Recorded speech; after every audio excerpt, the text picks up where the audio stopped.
Больш за 40 мастакоў з Беларусі, Украіны, Польшчы і Румыніі прымалі ўдзел у 9-м міжнародным майстар-класу іканапісу. Ён праходзіў у верасні 2017-го. Изначально Планера строился на дружественных контактах.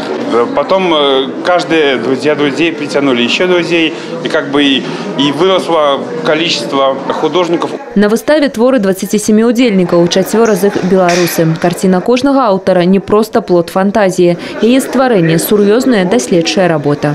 Вот на этой выставке мы видим, что художники при всем широком диапазоне своих поисков, прежде всего с очень глубокой верой, с глубокой духовностью подошли к изображению традиционных канонических сюжетов.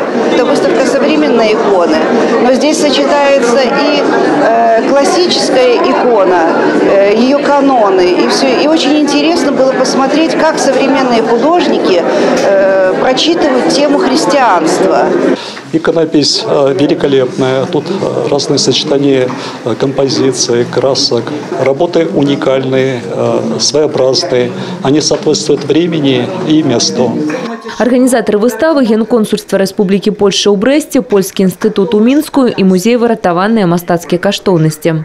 Мы уже показывали в Бресте несколько выставок, делали концерты, сделали другие мероприятия культурные. Но для нас эта выставка – это совсем что-то другое. Это идет от души. Выстава «Божаное тело» будет доўжыцца по 13 мая. Ганна Буйкевич, Катерина Страхат, Игра Накопян, телерадиокомпания «Брест».